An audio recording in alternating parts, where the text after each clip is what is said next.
Assalamualaikum warahmatullahi wabarakatuh dan salam sejahtera. Saya Muhammad Hafiz Zura Yusamudi, selaku pengarah bagi program Jelajah Bakti Siswa pada kali ini.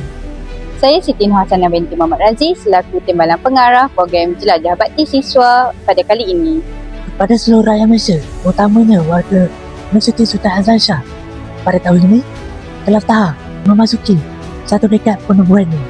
Sepanjang penubuhan telah tahap Universiti Sultan Hassan Shah, kami bukan sahaja berperanan untuk menjalankan program-program yang melibatkan agensi Tabung Haji Malaysia.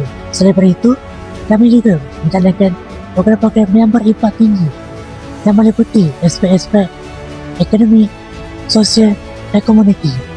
Sejak penubuhannya, telah tahap sentiasa meletakkan program bersama masyarakat dan komuniti sebagai satu program mega dan juga teras utama bagi kelab tahap. Dan seterusnya dengan itu, kami dengan rasa terujunya ingin mengumumkan bahawa kembalinya program Jelajah Bakti Siswa pada kali ini.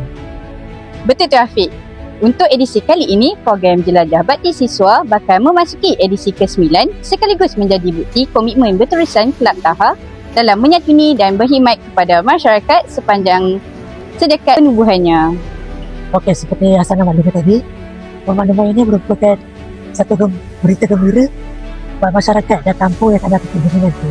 InsyaAllah kami akan hadir untuk membantu dan berkhidmat serta memberi manfaat kepada kampung anda. Sehubungan dengan itu, kepada para pengikut media sosial kami dan kepada sesiapa yang menonton video ini, kami amat mengalu-alukan sokongan anda untuk membantu menyebarkan maklumat mengenai program Jelajah Bakti Siswa pada kali ini, khususnya dalam usaha pengumpulan dana serta bantuan yang akan disalurkan kepada komiti yang memerlukan. So, persoalannya, macam mana kita akan berkhidmat nanti? Kalau korang tahu, Stay tune!